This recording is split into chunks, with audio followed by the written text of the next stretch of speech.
మనల్ని తరిమారు తప్ప మన ఆస్తుల్లో వాటా కూడా ఇవ్వాల. 1,00,000 కోట్ల రూపాయల వాటా ఇవ్వాలా, ఇంతవరకు ఇవ్వలేదు. ఇంకో పక్క నరేంద్ర మోడీ గొప్ప నాయకుడు అని చెప్పి ఒప్పుకున్నాడు. మొన్న చూశారు, జగన్మోహన్ రెడ్డి కేసీఆర్ని పొగుడతాడు, కేసీఆర్ జగన్మోహన్ రెడ్డి పొగుడతాడు. నేను మారలేదంట. నేనెక్కడ మారుతాను కేసీఆర్? నేను మా హక్కుల కోసం వదిలిపెట్టే సమస్య లేదు. జగన్మోహన్ రెడ్డికి నిన్ను చూస్తే భయం,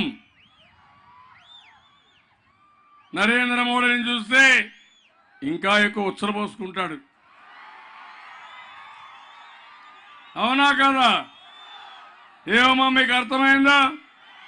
మీ మీద ఏమైనా కేసు ఉంటే ఊరి కోసం మీరు పనిచేస్తారా, కేసు కోసం పనిచేస్తారా? ఈయనంచో పైన ఆయన కేసుల భయం. ఒక జుట్టు నరేంద్ర మోడీ, ఇంకో జుట్టు కేసీఆర్. వాళ్లకు ఊడిగొంజడానికి సిద్ధపడిపోయాడు. నిన్న మొన్న మైనారిటీ సోదరులు ఉన్నారు. ఈయన మాట్లాడతాడు, నరేంద్ర మోడీ చాలా బలవంతుడంట, మళ్ళా ఆయనే అధికారంలోకి వస్తాడంట. ఒప్పుకుంటారా తమ్ముళ్ళు మీరు ఇవన్నీ? మన రాష్ట్రానికి నమ్మక ద్రోహి నరేంద్ర మోడీ, అవునా కాదా? ఉపేక్షిస్తామా? వదిలిపెడదామా? అందుకే అడుగుతున్నా మిమ్మల్ని అందరినీ. అలాంటి వ్యక్తిని పొగిడే వ్యక్తి ఈ జగన్మోహన్ రెడ్డి లాలూచి రాజకీయాలు చేస్తున్నాడు.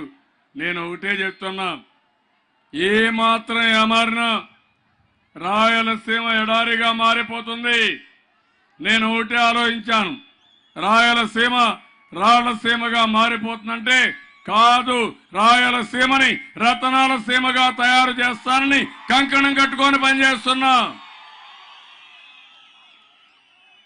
ప్రాజెక్టులు పూర్తి చేశాను, నదుల అనుసంధానం చేశాను, వర్షపు నీరుని ఎక్కడికక్కడ భూగర్భ జలాలుగా మార్చాను.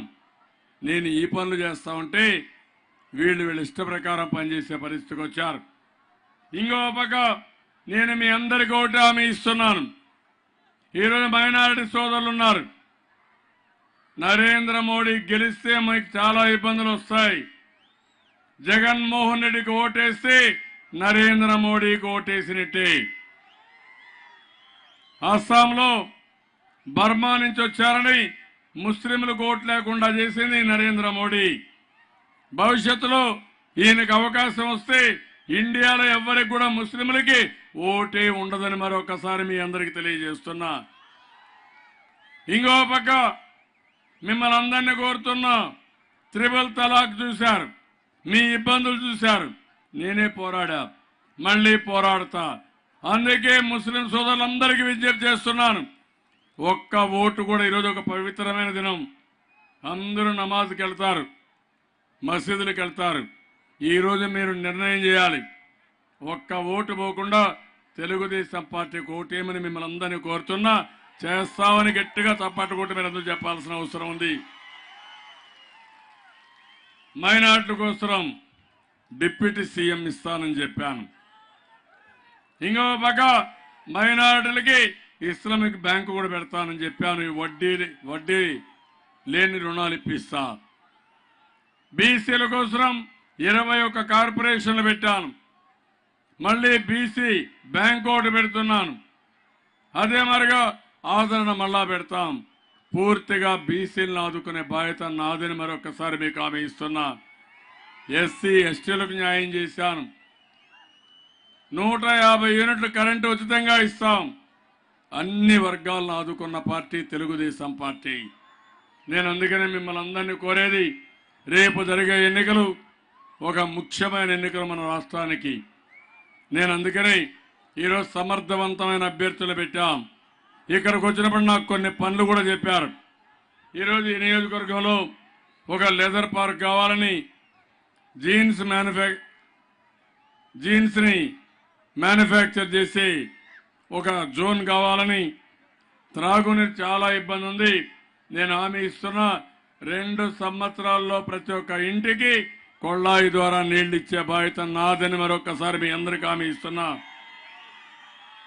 ఇది వెనుకబడిన ప్రాంతం. ఈ ప్రాంతంలో రోడ్లు సరిగా లేవు, రోడ్లు కావాలన్నారు, అన్ని రోడ్లు వేపిస్తా, నీళ్లు తీసుకొస్తా, ఆ విషయం కూడా చెప్తాను. మిర్చి యార్డు కావాలన్నారు, మిరపకాయలు ఉన్నాయి.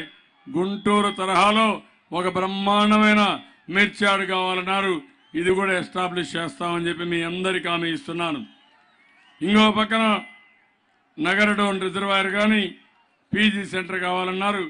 ఇది కాకుండా వేదావతి చిరకాల వాంఛ మీ అందరికీ.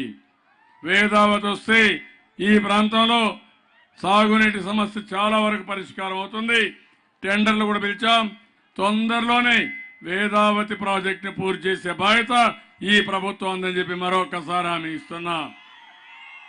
అదేవిధంగా ఇక్కడికి వచ్చినప్పుడు హంద్రి నీవా లిఫ్ట్లు పెట్టి ఎక్కడికక్కడ నీళ్లన్నీ కూడా మీకు ఇమ్మని అడిగారు, చెరువులకు నింపమన్నారు.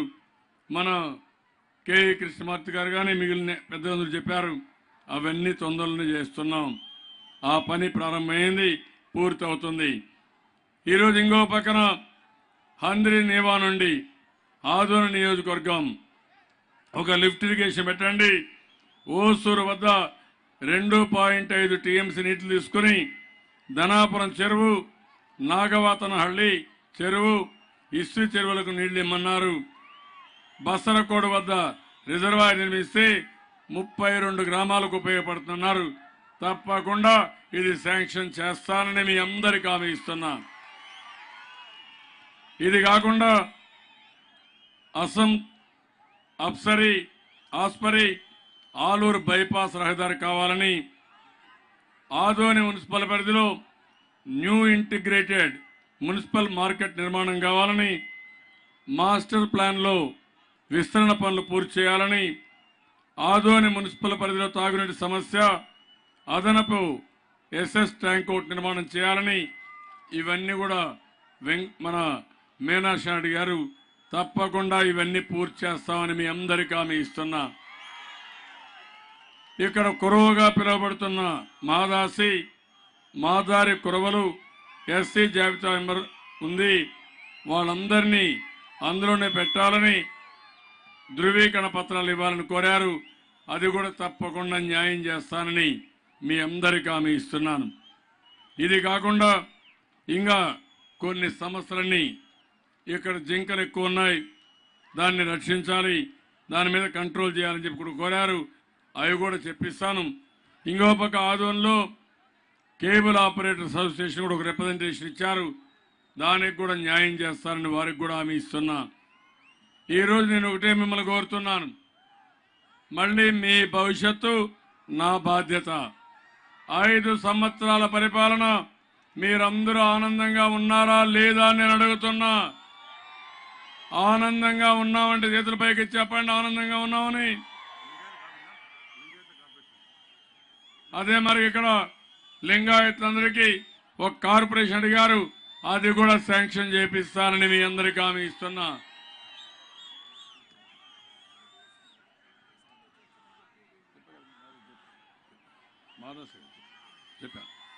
కాబట్టి మీరు చాలా పనులు చెప్పారు, ఇవన్నీ కూడా నేను చేపించడానికి అన్ని విధాల ప్రయత్నం చేస్తాను. ఆ రోజు నేను ఒక పిలిపిచ్చాను, చాలా మంది యువత ముందుకు వచ్చారు. జాబు కావాలంటే బాబు రావాలని యువత అంతా ముందుకు వచ్చారు. ఈరోజు మళ్ళీ మిమ్మల్ని కోరుతున్నాం, జాబు కావాలంటే మళ్ళీ మళ్ళీ మళ్ళీ బాబే రావాలి. దానికోసం మీరందరూ కూడా కష్టపడి పనిచేయాలి. ఈ ఎన్నికల్లో నేను కొత్తగా ఒక ఆలోచనతో మీ ముందుకు వచ్చాను. మీ భవిష్యత్తు నా బాధ్యత. అదే జగన్మోహన్ రెడ్డి, నా భవిష్యత్తు మీ బాధ్యత. నేను జైలుకు పోకుండా ఉండాలంటే మీరు ఓటేయాలి. నా కేసులు మాఫీ కావాలంటే మీరు ఓటేయాలి. నేను ఓటే అడుగుతున్నా, మనందరి కోసం మనం ఉన్నాం తప్ప జగన్మోహన్ రెడ్డి కోసం కాదని మరొకసారి విజ్ఞప్తి చేస్తున్నా. ఈరోజు ఒక మాట అంటున్నాడు, ఈ ఒక్కసారి ఓటేయమని. నేను అడుగుతున్నా, ఈ ఒక్కసారే కదా అని తమ్ముళ్ళు కరెంటు తీగలు పట్టుకుంటారా? మీరు ఏమమ్మా కరెంటు తీగ పట్టుకుంటారా? పట్టుకుంటే ఏమవుతుంది చెల్లమ్మలు? షాక్ కొడుతుందా లేదా? ప్రాణం పోతుందా లేదా? ఇది ఒక్కసారి ఆత్మహత్య చేసుకుంటారా మీరు? ఏమమ్మా చేసుకుంటారా మీరు? ఈ ఒక్కసారిని బావిలో దూకుతారా మీరు? మన భవిష్యత్తు, మన పిల్లల భవిష్యత్తు, భావితరాల భవిష్యత్తు, అది మీరు ఆలోచించుకోవాల్సిన అవసరం ఉంది. నేను అందుకనే 10 పాయింట్లు పెట్టుకొని మీ దగ్గరకు వచ్చాను. మీ భవిష్యత్తు నా బాధ్యత కింద వెనుకబడిన వర్గాలందరినీ ఆదుకుంటాను. వాళ్ళు ఎప్పుడో తెలుగుదేశం పార్టీకి వెన్నెముక, బ్యాంకు పెడతా, అందరినీ పైకి తీసుకొచ్చే వరకు నేను అండగా ఉంటానని మరొకసారి వెనుకబడిన వర్గాలకు భరోసా ఇస్తున్నా. వృద్ధులకి 2,000 రూపాయల నుంచి 3,000 రూపాయలు పెన్షన్ చేస్తా. అదే మరి వయస్సు 65 నుంచి 60 సంవత్సరాలు తగ్గిస్తా. ఎప్పటికప్పుడు ఇలాంటి వాళ్ళందరినీ ఆదుకుంటూ ముందుకు పోతా. ఇప్పుడే చెప్పాను, రాబోయే 5 సంవత్సరాల్లో 4 సార్లు పసుపు కుంకుమ ఇస్తానే ఉంటా, మిమ్మల్ని ఆదుకుంటానే ఉంటా. అన్నదాత సుఖీభవ 5 ఏళ్లు ఇస్తానని, కౌలు రైతులకు కూడా ఇస్తానని మరొకసారి హామీ ఇస్తున్నా. ఈరోజు రాష్ట్రంలో 30 లక్షల ఇండ్లకు శ్రీకారం చుట్టాం. 11 లక్షల ఇండ్లు గృహప్రవేశం చేశాం. ఇంకా 20 లక్షలు కావాలి, అవి కూడా కడతా. పట్టణ ప్రాంతాల్లో కూడా ఉచితంగా ఇళ్లు కట్టిస్తున్నాను. 43 లక్షల ఇండ్లు ఎప్పుడెప్పుడో కట్టాం. 9,200 కోట్ల రూపాయలు బకాయిలున్నాయి, పూర్తిగా మాఫీ చేస్తున్నానని కూడా మీ అందరికి హామీ ఇస్తున్నా. ఇల్లుంటే 1 రూపాయి కూడా మీ మీద అప్పు ఉండదని చెప్పి కూడా నేను మీకు తెలియజేస్తున్నా. ఇంకో పక్కన చంద్రన్న బీమా 5 లక్షల నుంచి 10 లక్షలు చేస్తా. ఆరోగ్య బీమా వేస్తా. ఆరోగ్య విషయంలో 2.5 లక్షల నుంచి 5 లక్షలు చేయడం. మా ఆడబిడ్డల ప్రసూతి ఎక్కడైనా సరే చేసుకోవడానికి ఏ నర్సింగ్ హోమ్ పంపించడం, 1 పైసా ఖర్చు లేకుండా మీ ఆరోగ్యాన్ని కాపాడే బాధ్యత నాదని మరొకసారి మీ అందరికీ హామీ ఇస్తున్నాను. ఇంకో పక్కన చదువు విషయంలో అందరికీ అందుబాటులో ఉంటాను. ప్రతి ఒక్కరిని చదివిస్తాను. మీ పిల్లల భవిష్యత్తు చూసుకునే బాధ్యత నేను తీసుకుంటాను. ఇంకో పక్క 2 సంవత్సరాల్లో ప్రతి ఒక్క ఇంటికి నీళ్లు ఇస్తాను. ప్రతి ఒక్క ఊర్లో సిమెంట్ రోడ్లు వేస్తాం. ప్రతి ఒక్క ఊర్లో ఎల్ఈడి బల్బులు ఉంటాయి, మరుగుదొడ్లు ఉంటాయి, మురికి కాలువలు ఉంటాయి. మీకు ఎక్కడా ఇబ్బంది లేనటువంటి ఇన్ఫ్రాస్ట్రక్చర్తో ముందుకు పోతాం. అల్టిమేట్ గా ప్రతి ఒక్క కుటుంబానికి 2 లక్షల రూపాయల ఆదాయం సంవత్సరానికి పెంచడం నా బాధ్యత. మీరు ఒకటే గుర్తుపెట్టుకోండి, నేను ఒకటే ఆలోచిస్తున్నా, అన్ని సంక్షేమ కార్యక్రమాలు ఇస్తాను. మీ అదే మరిగా అభివృద్ధి చేస్తాను. ఇంకో పక్క మీ ఆదాయాన్ని పెంచుతాను.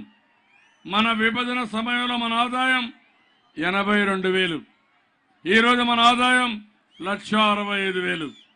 రాబోయే 5 సంవత్సరాలు మన ఆదాయం 3,50,000 రూపాయలు చేస్తా. ఆ తర్వాత 7 లక్షలు చేస్తా. తలసరి ఆదాయం, నాటు కుటుంబ ఆదాయం. అదే సమయంలో పేదవాళ్ళందరికీ కాంగ్రెస్ అన్నారు 75,000 రూపాయలు కనీస ఆదాయం అని. నేనంటున్నా 2 లక్షల రూపాయలు కనీస ఆదాయం కుటుంబానికి చేసే బాధ్యత నాదని మరొకసారి మీ అందరికీ హామీ ఇస్తున్నా. ఆదాయాన్ని పెంచుతా, ఆరోగ్యంగా చూస్తా, ప్రకృతి సేద్యానికి ప్రాధాన్యత ఇస్తా, మిమ్మల్ని అన్ని ఆదుకుంటాను. అదే సమయంలో మన మీద దాడి చేసే కేసీఆర్ గాని, నరేంద్ర మోడీ గాని మనకు శత్రువులు, మన రాష్ట్రానికి శత్రువులు. అలాంటి వారితో కలిసి జగన్మోహన్ రెడ్డి మన రాష్ట్ర ద్రోహి. ఆ విషయం కూడా మీరు గుర్తుపెట్టుకోవాల్సిన అవసరం ఉంది. అందుకే నేను మిమ్మల్ని అందరిని అడుగుతున్నా, ఇప్పుడు మీ అందరూ కూడా మీ ఓటు ఎవరికి తమ్ముళ్ళు అంటే గట్టిగా చెప్పాలి. తమ్ముళ్ళు మీ ఓటు, అమ్మలారా మీ ఓటు, అయ్యలారా మీ ఓటు. తెలుగుదేశం వర్ధిల్లాలి. తెలుగుదేశం, తెలుగుదేశం, తెలుగుదేశం. ఎన్టీఆర్ అమరాయి, ఎన్టీఆర్, ఎన్టీఆర్. ఇంకొక పక్క ఆత్మ గౌరవాన్ని అంటే కాపాడుకుంటాం కాపాడుకుంటాం అని గట్టిగా చెప్పాలి. ఆత్మగౌరవాన్ని ఆత్మగౌరవాన్ని ఆత్మగౌరవాన్ని ముగ్గురిని గెలిపిస్తారా తమ్ముళ్ళు? ఏమమ్మా ఆడబిడ్డలు, మీరు రేపటి నుంచి ఇంటింటికి పోయి వీర తిలకం తిస్తారా? అందరికీ చెప్తారా? తెలుగుదేశం పార్టీ గెలిపించవలసిన బాధ్యత మీ భుజస్కంధాల పైన పెట్టుకుంటారా? నమ్మకమేనా? ఏం తమ్ముళ్ళు, అందరిని గెలిపిస్తారా లేదా? గెలిపిస్తామని గట్టిగా చప్పట్లు కూడా చెప్పండి. నేను చాలా సార్లు చూశాను, కానీ ఈరోజు రాష్ట్రంలో మీ అభిమానం చూస్తా ఉంటే నాకు కూడా చాలా ఆనందంగా ఉంది. అందుకే నేను ఒక్కటే కోరుతున్నా, ఇంత స్ఫూర్తిని చూపించిన మీ అందరిని అభినందిస్తూ మీ అందరికీ పాదాభివందనం చేస్తూ నన్ను ఆశీర్వదించండి. ఒక పోరాట యోధుడిగా ముందుకు పోతా, మీకు న్యాయం చేపిస్తా. ఈ రాష్ట్రాన్ని నెంబర్ 1 రాష్ట్రంగా తయారు చేసే బాధ్యత నాదని మరొకసారి మీ అందరికీ